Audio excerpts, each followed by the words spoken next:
Եվ այժմ զրուցելու եմ Գյումրիի ժուրնալիստների ասպարեզ ակումբի ծրագրերի համակարգող Լևոն Բարսեղյանի հետ։ Ողջույն պարոն Բարսեղյան, շնորհակալություն միանալու համար։ Բարև ձեզ։ Պարոն Բարսեղյան, սկսենք Հովիկ Աբրահամյանի գործից, նոր մանրամասներ էր ներկայացնում մասնավորապես հետքպարբերական այդ գրավների մասով եւ այլն, կալանքների փոփոխություն եւ փաստաբանը մի նախադասություն էր ասել, ասում է 7 տարի որ քնվում են այս գործերը, ասում է այս ընթացքում մենք 1000-ը ապացույց ենք ներկայացրել, հետեւաբար դատարանը առաջնորդվել է մեր հիմնավոր ապացույցներով, հա, եւ փոփոխել է այդ կալանքը, գլխավոր դատախազությունն էլ ասում է, որ բողոքարկվելու է այդ որոշումը։ Այնուամենայնիվ այստեղ առանցքում ոչ թե այն գուցե հիշում եք ժամանակին ինչ հնչեղություն ստացավ, երբ որ ՀՔՑ քննիչը հանել էր արգելանքը, Հովիկ Աբրահամյանի ընտանիքը կարողացել էր վաճառել այդ առանձնատունը, հետո երկար փնտրում էին գնորդին, հետո 1000 ու մի բան, բայց հիմա կարծես ավելի հարցադրումները գալիս են, թե ինչու են, էլի, այս գործերը շարունակվում արդեն 7-8 տարի ու այդպես էլ հանգուցալուծում չեն ստանում եւ այդպես 6 ամիսը մեկի գրավով է փոխվում, հետո դատախազությունը բողոքարկում է այդ կալանքի խափանման միջոցը, ուրիշ կալանք են կիրառում ու 1000 ու մի այսպիսի բաներ։ Ինչ ասեմ, նորություն չկա այդտեղ ասելու, այդ հարցերը հասցեատեր ունեն, դա պարոն Փաշինյանն է, իրենից պիտի հարցնել, թե ինչպես է լինում, որ 7 տարի իսկապես հասարակ գործերը չեք կարողանում հասցնել ավարտին։ Իրենք կապ չունեն, որովհետև դա տարական համակարգի հետ։ Եթե կապ չունեն, պիտի իմանային այդ մասին ու ամենասկզբում չխոստանային դատաիրավական համակարգի բարեփոխում։ Ասենք օրինակ, ես կապ չունեմ լուսնի փուլերի հետ եւ բանի ուղեցրում պատտվելու տևողության հետ։ Բնականաբար չեմ կարողանում խոստանալ, որ ես ասենք լուսնի փուլերը 20 քանի օրվա փոխարեն 400 տարի կդառնան։ Մարդիկ իշխանության գալու ժամանակ եւ իշխանության գալուց հետո պարոն Փաշինյանը եւ իր թիմը խոստացել է դատաիրավական բարեփոխումներ։ Դա նշանակում է արդար դատարաններ, արդար քննություն եւ արդյունավետ արդարադատություն։ Ինչը մենք հիմա չունենք ու ոչ միայն այս մի գործով, էլի։ Բազմաթիվ գործերով մարդիկ տառապում են դատարանների ձեռքում, գործեր, որոնք շատ կարճ պիտի տևի քննությունը, որոնց քննությունը չի տևում, երկար է տևում, կալանքահանում են, կալվածքը ծախում է, խափանման միջոցներ փոխել, բուժվելու համար գնամ արտասահման կամ գնամ ու կգամ, էլի, հա, մի քիչ հետո կգամ, գնում ու կորում են չեն գալիս, փախնում են, հետախուզում հայտարարել էս կոմենկոմ, սա իշխող քաղաքական ուժի խոշորագույն ծախողումներից մեկն է։ Պարոն Փաշինյանը խոստովանել է, որ իր քաղաքական ուժը ծախողել է արդարադատության բարեփոխումների խոստումը։ Բառացիկուցը այդպես չի ասել, բայց ասել է, որ մենք չունենք արդարություն եւ չունենք արդարադատություն։ Երկու շաբաթ առաջ է ասել, էլի։ Այնպես որ Հովիկ Աբրահամյանի գործը, մնացած հնարավոր գործերը, Կակիկ Խաչատրյան, Ռոբերտ Քոչարյանի $200 միլիոն կշռող ապօրինի կասկածվող գույքի վերադարձի հարցը 1.5 միլիարդից մի քիչ ավելի ապօրինի գույքի հետ կապված ուրեմն պահանջները դատախազության, բայց անցած տարվա ընթացքում ընդամենը $80 միլիոն կշիռ է վերադարձել 1 միլիարդ 560 միլիոն դոլարի ընդհանուր ապօրինի գույքի հայցապահանջից կարողացել են այս իշխանությունները վերադարձնել 80 միլիոնը, ինչը փոքրիկ բան է, էլի, կոպեկներ են այսպես ասած, այնպես որ ոչ մի խնդրեմ չի ունեցել պարոն Փաշինյանն ու քաղաքացիական պայմանագիրը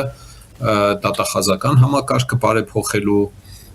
քննչական համակարգը բարեփոխելու, դատական համակարգը բարեփոխելու, ինչ որ բաներ եղել են, հա, ՊԴԽ, ուրեմն դատավորների դեմ բողոքների քննություն, դատավորների փոփոխություն եւ այլն, բայց մարդը երկու շաբաթ առաջ ելնում ասում է, որ մենք արդարադատություն չեն արել, չեն կարողացել անել, խեղճեղն են իրենք, էլի, հա։ Էլ ինչ անենք, լավ չգիտեմ, ինչի պակաս են ունեցել։ Մի քիչ որ անկեղծանում են փակ զրույցների ժամանակ քաղաքացիական պայմանագրի որոշ ընկերներ սկսում են պատմել, թե կադրեր չկան, կադրային դեֆիցիտ է, չենք կարող 8 տարի, ժողովուրդ ջան, 8 տարում դուք չկարողացաք համապատասխան փոփոխություններ նախատեսել, վերջապես մաքուր կառավարիչներ բերել։ Գիտեք, այդ գործերը ահագին նրբություններ ունեն քրեական գործերի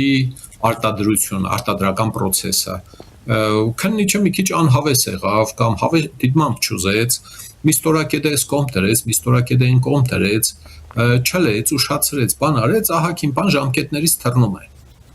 Մի ասենք Քոչարյան Ռոբերտի պես մարդը կեղծ տեղեկանքներ ներկայացրել, գրանցվել էր Հայաստանի Հանրապետության նախագահի տեխնացու 2 անգամ այդ կեղծ տեղեկանք տվողի հետ կապված մենք բան ունենք անելու Հայաստանի Հանրապետությունի նկատի ունեմ բան ունի անելու ասենք մարդուն կեղծ տեղեկանք են տվել այդ մարդն էլ ասենք հիշողության խնդիրներ է ունեցել չի հիշել որ ինքը Հայաստանի վերջին 10 տարիների մշտական բնակիչ եւ քաղաքացի չի եղել ենթադրենք չի հիշել տեղեկանք տվողը պետք է պատասխանատվություն կրի թե ոչ վերցնողն էլ պետք է կրի իհարկե չէ որտեվ գիտեցել է որ իրեն կեղծ տեղեկանք են տվել հիմա ես իշխանությանը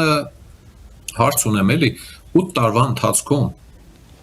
բոլորովին մտքներով չանցավ քննել այդ կեղծ տեղեկանքների գործը Մարտի 1-ը հասկացան քննեցիք դատավորներով բաներով բարեհաջող տապալեցիք մի նորից սկսում եք քանդել բացել վաղեմության ժամկետները կանցնել լավ գոնե կքննեք ինչ որ բան կերևա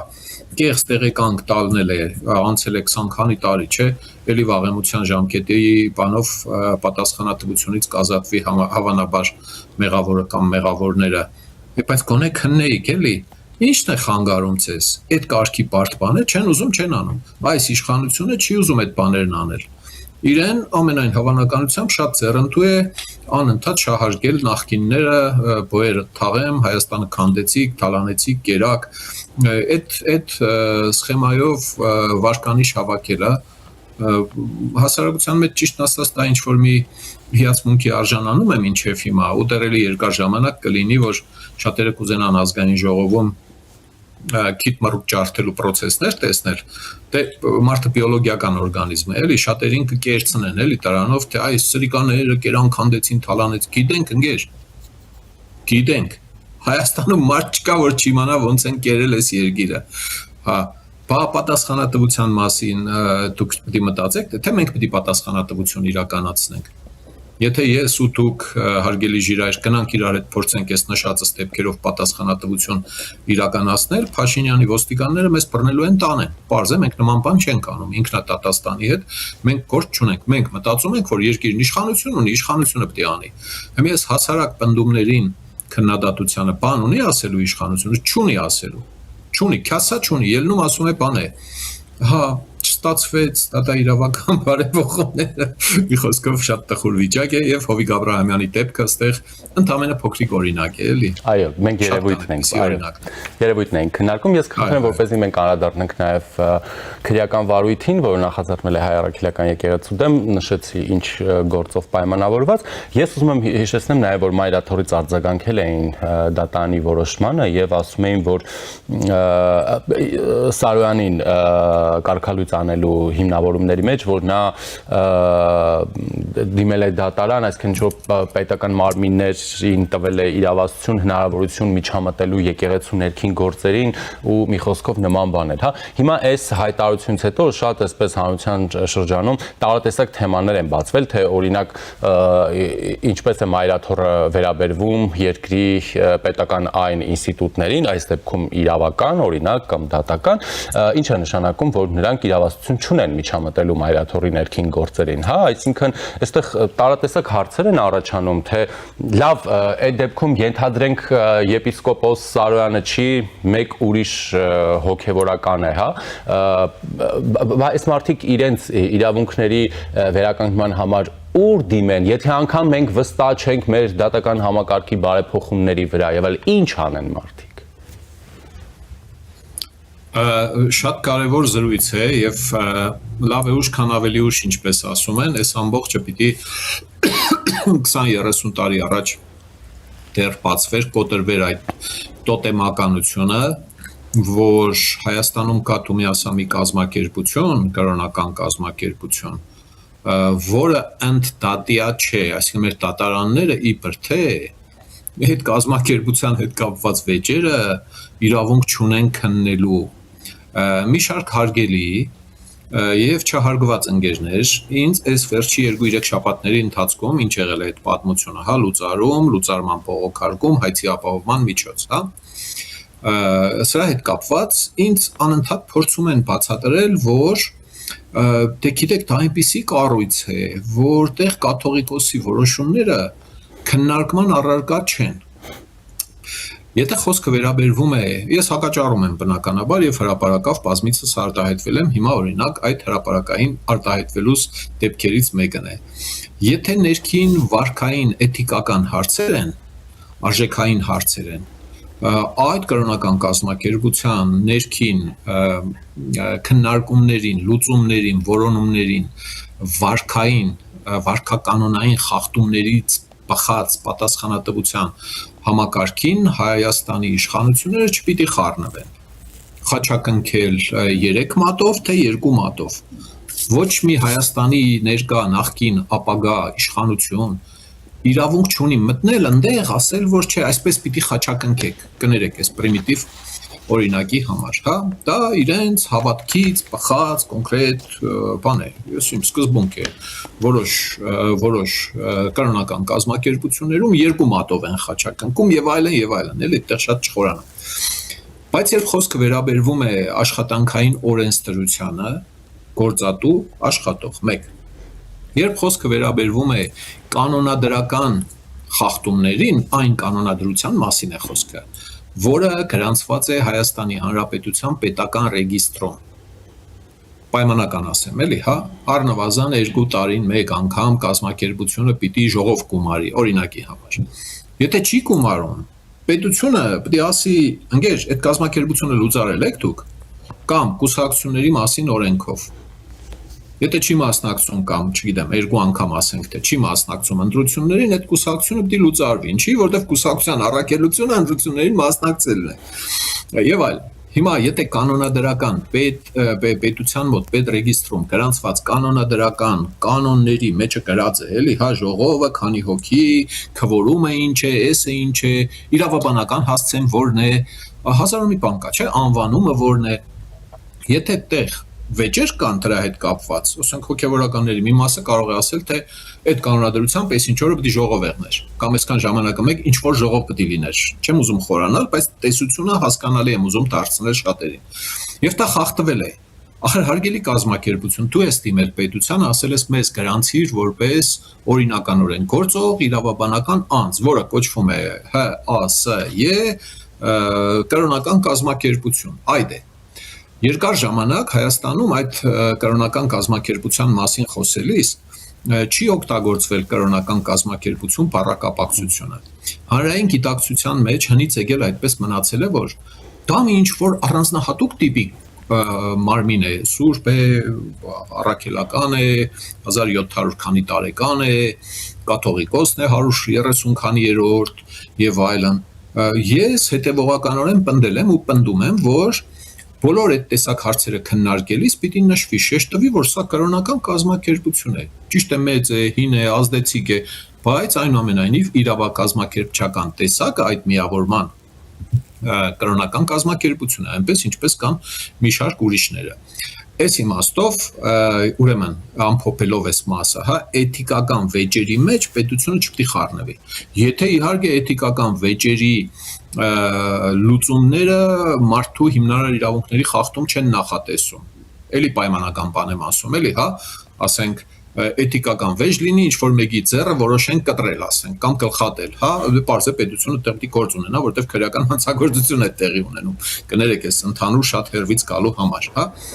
Իրավակազմակերպչական, աշխատանքային օրենսդրության, հարկային օրենսդրության, մնացած օրենսդրությունների խախտումների հնարավոր բոլոր դեպքերում պետությունը պիտի միջամտի։ Սա մեկ։ Այդ միջամտելու կամ բանանելու, կարգավորելու հետ կապված իմ առաջարկները բազմիցս ասել եմ, ձեր ալիքով եմ խոսել այդ մասին, հիմա չկրկնեմ։ Այս դեպքում մենք գործ ունենք այդ կազմակերպության 2 անդամների վեճի հետ։ Կաթողիկոս, թեմակալ առաջնորդ։ Այդ վեճը փաստացի, երբ գնացել հասել է դատարան, պարզ է դարձել, որ առանց դատարանի կողմերից մեկը կամ կողմերը հասկացել են, որ չի լուծվում։ Չէ, եթե բանակցեին իրար հետ, հաշտության կային, կամ մեկը ասեր հայելի ճիշտ ես ասում, թողնեմ այդ թեմը գնամ չի մեղավոր եմ բաման, չէր գնա դատարան, վեճը չէր հասնի դատարան։ Հիմա հարց ունեմ այն մարդկանց, ովքեր տրտնջում են, դժգոհում են, թե վայ պետությունը դատարանը չպիտի խառնվի այդ բանի մեջ։ Ինչ խորհուրդ կտաք ընկերներ։ Ինչ խորհուրդ կտաք, ուրիշ ինչ լուծում գտնի կոնկրետ հոգևորական, չեմ ճանաչում, էական չէ, իմ համար մեկ է, էլի ով է անձամբ այդ մարդը թեմակալ առաջնորդը։ Ինչպես վարվի։ Կարող է 1000 հոգևորական կարգալույծ լինեն եւ չբողոքեն։ Սուս ու փուս եղել են, չէ՞, գնացել են իրանց բանին, հա։ Եվ մեկը կարող է լինել, ասել, չէ, ախպեր, համաձայն չեմ, իր համոզմամբ, այդ կազմակերպության կանոնադրությամբ, աշխատանքային օրենսդրությամբ կամ ուրիշ օրենքների խախտում է տեղի ունեցել։ Դրա լուծումը մեր երկրում դատարանը պիտի տա, եթե բանակցությունները արդյունք չեն տալիս։ Ոչ պիտի կնան կներեք 1000 ներողություն գողականի մոտ, հա, թաղը նայողի մոտ։ Էջմիածին նայող կա, չգիտեմ։ Դի կնան ասեն մի հատ ռասբիրատար, հա, մի հատ էս հարցը լուծելի ախպեր, հա, այդ ձևով չէ։ Մարդը դիմել է դատարանն ինչ ունի անելու, երկու լուծում ունի։ Մեկը նայում է, դա իրեն վերաբերելի է թե ոչ։ Եթե վերաբերելի չէ, դատարանը որոշում է, որ դիմումը վարույթ բողոք ինչ է, հայցը վարույթ չի ընդունում։ Եվ այլն։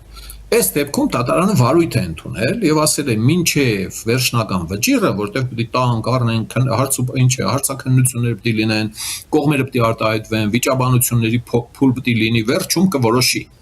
Հետո վերաքննիչ, հետո վճռաբեկ։ Մինչ այդ, որպեսզի վնաս չհասցնի ու անդառնալի վնաս տեղի չունենա, ասել է այդ մարդու պաշտոնը պահպանում եք,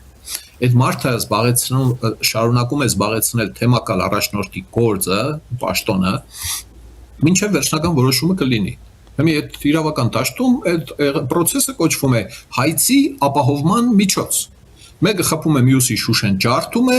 տուժողը դատարան է դիմում, ասում է բերեք ես փոխհատուցեք ես բանը ծախսս, դատարանը այն մարդուն կարող է բան անել, խափանման միջոց ընտրել գրավը։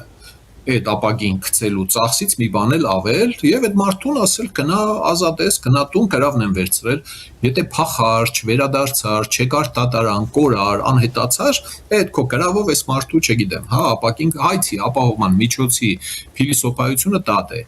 Բերում են ինձ օրինակներ մարդու իրավունքների եվրոպական դատարանից, այս ինչ երկրում, այս ինչ հոգևոր առաջնորդի, այս ինչ որոշումը բանը մարդու իրավունքների եվրոպական դատարանը գտել է, որ ուրեմն դատարանները ընդհանրապես չպիտի քննարկեն իբր։ Okay, ես չգիտեմ, լավ են արել, այնտեղ ինչ են արել։ Ես մեր երկրում համարում եմ, որ ոչ մի կազմակերպություն, այդ թվում ոչ մի կրոնական կազմակերպություն, ոչ մի 1800 կամ 4000 տարեկան կազմակերպություն իր գործունեությամբ արդարադատության համակարգից դուրս չպիտի լինի։ Էթիկան շեշտում եմ, ուրիշ խոսակցություն է։ Աստվածաբանական, դավանաբանական հարցերը, երբ է վերադառնում Քրիստոսը երկրորդ անգամ, գալու է ում ինչ անի ստեղ, այդ հարցերը պետությունը չի քննարկում, պետության գործը չէ, բայց հարգը, турքը, աշխատանքային օրենսդրությունը, վարչարարությունը, որը նախատեսած է այդ կազմակերպության կանոնադրությամբ, Հայաստանի դատարաններում պետք է լսվի, հակառակից բերեք կանք, բայց այդ վեճերը որտեղ պետք է լսվեն։ Որտեղ պետք է լսվեն։ Պետք է սպասենք մինչև Քրիստոսը գա, այդ ռասբիրատնանի, հա կներեք։ Ռասբորկենանի բերի նստեցնի ասիլը կաթողիկոս, հələ դու ասա թեմակալ առաջնորդը, հələ դու ասա Փաշինյանը, հələ դու էլ առաջարի, էլի կներեք այս խայտարակ ձևակերպումների համար, բա ուրիշ ինչ անեն։ Կաթողիկոսը, եկեղեցին, նրանց պաշտպանները պետք է երջանիկ լինեն, որ վեճից հետո թեմակալ առաջնորդը դիմել է դատարան, բա ուր դիմի, ժողովուրդ ջան, ուր դիմի, զենքը վերցնի գնա, սկսի հարցեր լուծել այնտեղ։ Թող դատարանը որոշի, դժգոհ կմնան վերաքննիչ, դժգոհ կմնան վճռաբեկ, դժգոհ կմնան թող գնա մարդու իրավունքների եվրոպական դատարան։ Մեր պետության մեջ ով կողմ է որ լինի ճակերտավոր որևէ պետություն, որի վրա Հայաստանի օրենքները եւ դատական իշխանությունը չեն տարածվում, Հայաստանի Հանրապետության թշնամիներից է։ Այդպես մտածողները Հայաստանի թշնամիներն են։ Հոգևորականը վայ ձերբակալեցին, վայ բռնեցին, իա, 1000 ներողություն։ Եթե հոգևորականը անցերն մխելի է, ինչ անենք։ Եթե այդպես է, լուրջ եմ ասում։ Լիքը խմբեր հավաքվելու են կրոնական կազմակերպություն հիմնեն։ Էլ պետար ծախսերով, հագուստը, մեքենան, տաճարները 75 անգամ թանկ, քան մայր տաճարի ուրեմն զարդարանքն ու, չգիտեմ, հարդարանքն է։ Հետո ասեն ախպեր ջան, մեզ չկպնեք, մենք կրոնական կազմակերպություն ենք, մեզնից հեռու գնացեք, այ քեզ բան։ Չպիտի լինի այդպիսի բան, ովքեր պնդում են, թե այդ կազմակերպության ներսի վեճերը Հայաստանի դատարանը չպիտի քննի, որ այդ մարդիկ պետականության մասին շատ աղոտ պատկերացումներ ունեն։ Սա վաղուց պետք է լիներ, վաղուց պետք է բոլորը համահավասար լինեին, օրենքի, դատարանի առաջ եւ այլն եւ այլն։ Հիմա նոր այս դեպքերով, այս լարումների բերումով նոր սկսում է կոտրվել այդ տաբուն։ Ոնց թե չմիացնի Հայաթում իրավապահներ էին գնացել, то լավ են արել, չհասկացանք։ Այդ ոնց եք որոշել, որ դա անկախ պետություն է։ Վատիկան եք սարքել, հա, չպիտի լինի Վատիկան Հայաստանի ներսում։ Այս իմ մոտեցումն է, չի փոխվելու, ես այս համոզմունքը ունեցել եմ շատ վաղուց, հա, հարգադիր կատարողներ, դատարանի որոշումը, եթե կամավոր չի կատարվում, օրինակ այս դեպքում որոշել է, որ պետք է այդ մարդը մնա իր պաշտոնին, մինչև վերջնական վճիռը լինի։ Այսինքն միջանկյալ որոշում է կայացրել։ Մեր օրենսդրությունն էլ ասում է, կամավոր չկատարելու դեպքում քրեական հետևանքների է սա հանգեցնում։ Այսինքն եթե այդ մարդուն ներս չեն թողնում այդ բանը, շենքը, հա, թեմակալ առաջնորդի գրասենյակ, ասենք, չգիտեմ, թեմական գրասենյակ։ Բանը դեպքում պետք է քրեական պատասխանատվության հարց ծագի։ Մի շարք դեպքերում ուրիշ աշխատանքային վեճերից օրինակ բերեմ։ Մարդուն աշխատանքից շատ է եղել, ազատել են, մինչև մարդը դիմել է դատարան։ Մինչև դատարանը որոշել է հայցի ապահովման միջոց կիրառել այդ մարդու ֆիզիկայի ուսուցչի պաշտոնը պահպանելով, որ ինքը շարունակի գործի գնա մինչև վեճն տեղլուծվի։ Տևել է ամիս, 2 ամիս, 3 ամիս, այդ ինչ հիմնարկում դրել են հաստիքացուցակի վերանայում են արել եւ կրճատել են այդ հաստիկը։ Հետո որ դատարանը որոշել է այդ մարդուն վերականգնել իր պաշտոնում, այդ հաստատությունը ասել է, գիտեք, մենք արդեն հաստիկացուցակով այդ պաշտոնը չունենք։ Մենք արհեստական, ասենք, քիմիկոսի հաստիկ չպիտի բացենք, էլի ստեղ։ Այս մի դեպքում դատարան դիմելուց մի օր հետո, ավելի ճիշտ, բանը պաշտոնից ազատելուց եւ դատարան դիմելուց, հա, մի օր հետո դատարանը որոշել է հայցի ապահովման միջոց կիրառել։ Եվ տրամաբանորեն չի կարող թեմը լուծարել, կարող է լուծարել հետեւյալ սխեմայով, որպեսզի այդ պաշտոնը լուծարվի, հա, մի քանի թեմեր միացնեն իրար, հա, երևի չեն հասցրել դա անել, որպեսզի այդ մարդը պաշտոն չստանա եւ չկարողանա վերականգնվել իր պաշտոնում։ Մի քանի թեմ միացնում են իրար, անունը մասյացոտներ, ես անգամ էլ մասյացոտնի եւ ջավախքի թեմերը ընդդրենք իրար կմիացնեին, կասեին հիմա չկան նստավայրը արդեն դարձել է Թալինը կամ Լանջիկի Լեռնանցքն է դարձել, ահա, այդ պաշտոնը էլ չունենք հարգելի դատարան, մենք իրեն վերականգնել չեն կարող։ Սրանք այն խուլիգանություններն են, որոնք աշխատանքային իրավունքի խախտումների ժամանակ անցյալում դիտվել են։ Հիմա էլ կարող է նման բան տեղի ունենալ։ Կներեք, եթե կարողացա մտքերս բացատրել այսեր, որ կուզեի ասել։ Շնորհակալություն, պարոն Բարսեղյան։ Շնորհակալություն։ Սրուցակիցս Գյումրիի ժուրնալիստների ասպարեզակումբի ծրագրերի համակարգող Լևոն Բարսեղյանն էր։ Մնացեք առաջինի հետ, ես Ժիրայր Ոսկանյանն եմ։